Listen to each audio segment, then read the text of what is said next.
Hello student, Shrimati मोहरी देवी तापड़िया कन्या महाविद्यालय के इस यूट्यूब चैनल पर आप सभी का फिर से स्वागत है। आज का जो अपना टॉपिक है वो है कॉर्डन मेथड। अपन जो है वो इक्वेशन, जो अलग अलग टाइप की जो इक्वेशंस होती है, अलग अलग ऑर्डर की जो इक्वेशंस होती है, उन इक्वेशन के जो अपन सॉल्यूशन फाइंड आउट कर सकते हैं, तो उन सॉल्यूशन के लिए एक मेथड होता है। और ये जो कॉर्डन मेथड है ये सिर्फ क्यूबिक जो इक्वेशन होती है उन इक्वेशन के सॉल्यूशन के लिए होता है। क्यूबिक इक्वेशन के सॉल्यूशन के लिए अपन कौन सा मेथड यूज करते हैं? यहाँ पर अपन कॉर्डन मेथड यूज करते हैं। और जो बाइक्वाड्रेल होती है, यानी जो चार घात की जो इक्वेशन होती है, उनके लिए अपन फेरारी मेथड जो होते हैं वो यूज करते हैं। तो आज की वीडियो में अपन सिर्फ कॉर्डन मेथड के बारे में डिस्कस करेंगे कि कॉर्डन मेथड होता क्या है, इसको अपन किस तरह से शो करते हैं, इसमें इक्वेशन जो होती है उसके लिए क्या क्या कंडीशन यहाँ पर अप्लाई होती है। तो फर्स्ट जो पहला जो इसका नियम होता है कॉर्डन मेथड के लिए, वो ये होता है कि कोई भी जो क्यूबिक इक्वेशन है जिसमें सेकेंड टर्म गायब हो।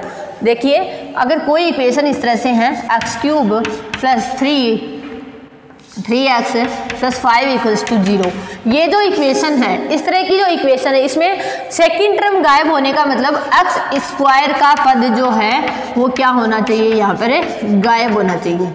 ठीक है, एक्स स्क्वायर का पद जो है वो अनुपस्थित होगा। देन इसी कंडीशन में अपन कौन सा मेथड यूज करेंगे? यहाँ पर कॉर्डन मेथड यूज करते हैं।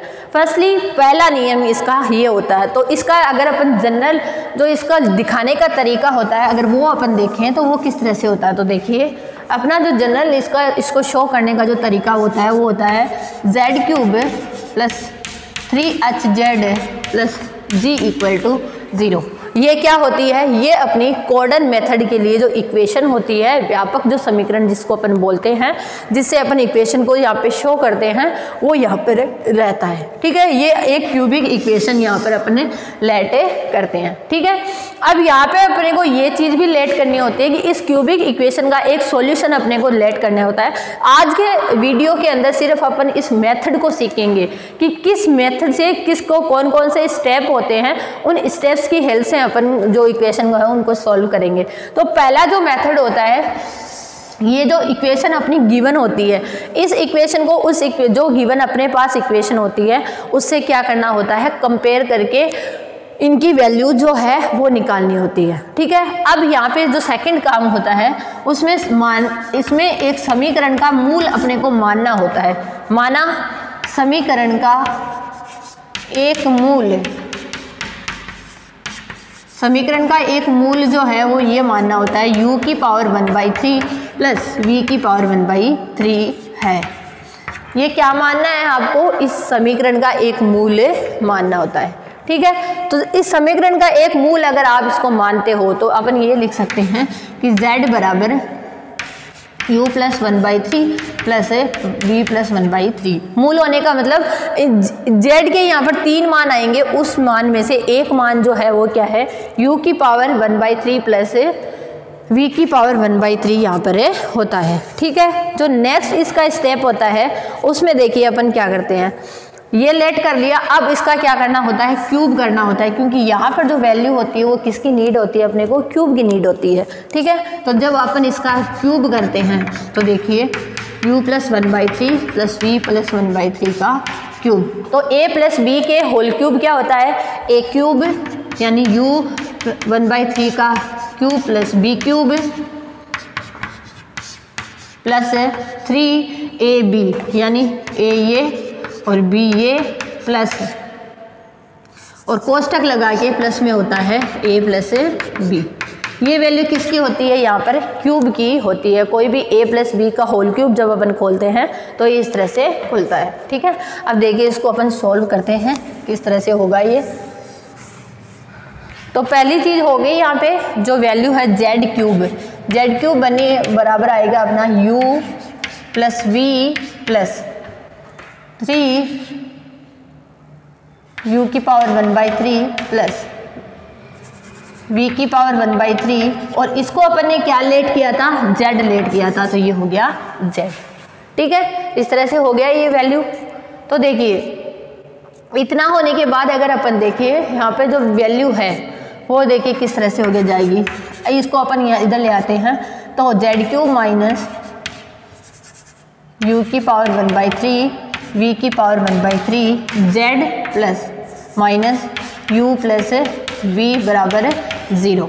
अब ये जो इक्वेशन आई है उसकी अपन जो पहली इक्वेशन, इसको इक्वेशन नंबर 2 नाम दे देते हैं, और जो पहली इक्वेशन थी उससे क्या करवाना है, इसका कंपेरिजन करवाना है। यानी जो इक्वेशन नंबर फर्स्ट थी वो क्या थी, z³ plus 3hz plus g बराबर में 0, यही तो थी। अब इससे क्या करवाना है, कंपेयर करवाना है। तो देखिए कंपेयर करवाएंगे तो अपने पास क्या आएगा, 3h बराबर आएगा -3 u की पावर 1/3 v की पावर 1/3, 3 से 3 कैंसिल, तो h की वैल्यू अपने पास क्या आएगी, -u की पावर 1/3 और v की पावर 1/3।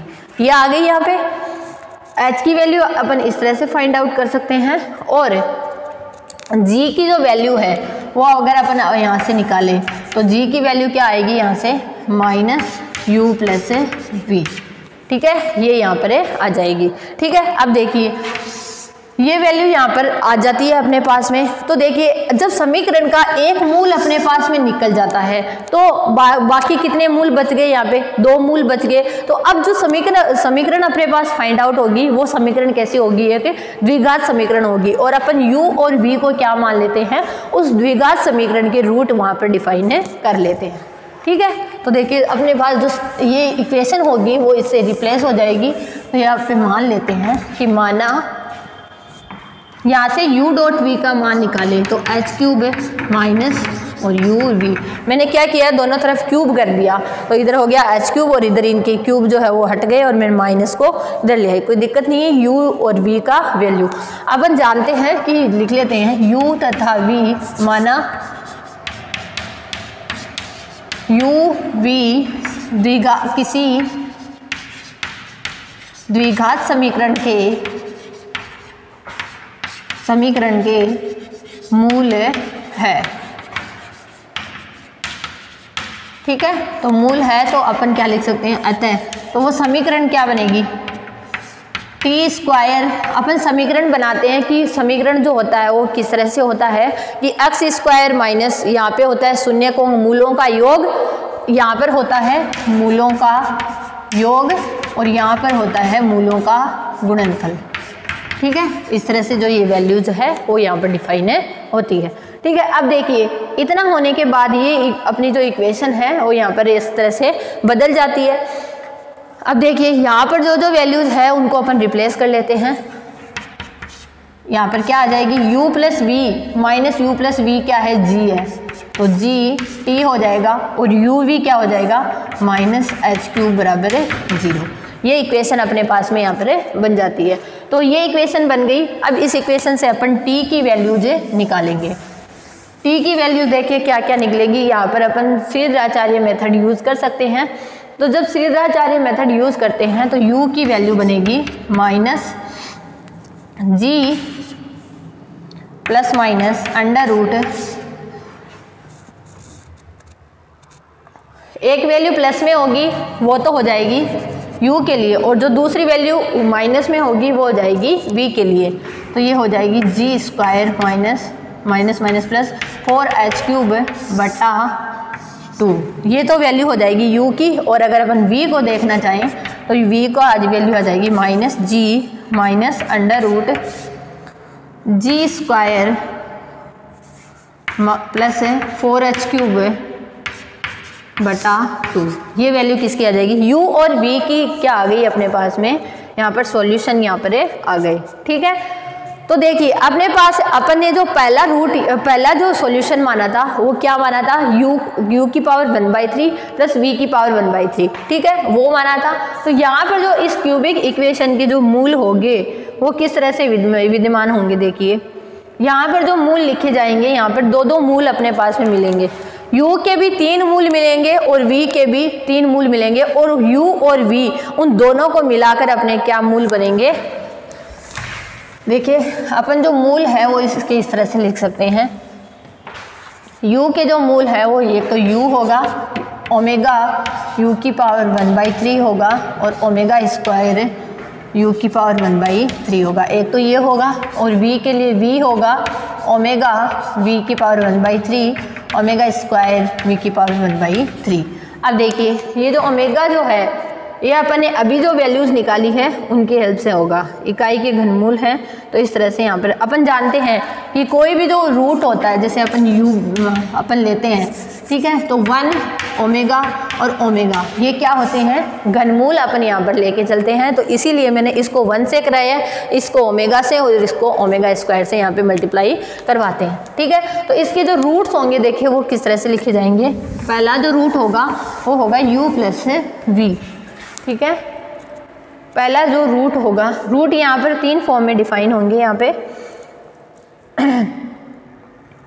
पहला जो रूट है जो अपन ने लेट किया था, तो इसके जो मूल हैं इसके समीकरण के अभिष्ट मूल, समीकरण के अभिष्ट, सॉरी यहाँ पे 1/3 है इनके भी अभिष्ट मूल। यहाँ पे 3 अपनी घात की है तो 3 भी मूल अपने पास डिफाइन होंगे। तो पहला मूल जो होगा वो तो ये होगा u की पावर 1/3 प्लस v की पावर 1/3 जो अपन ने शुरुआत में लेटे किया था।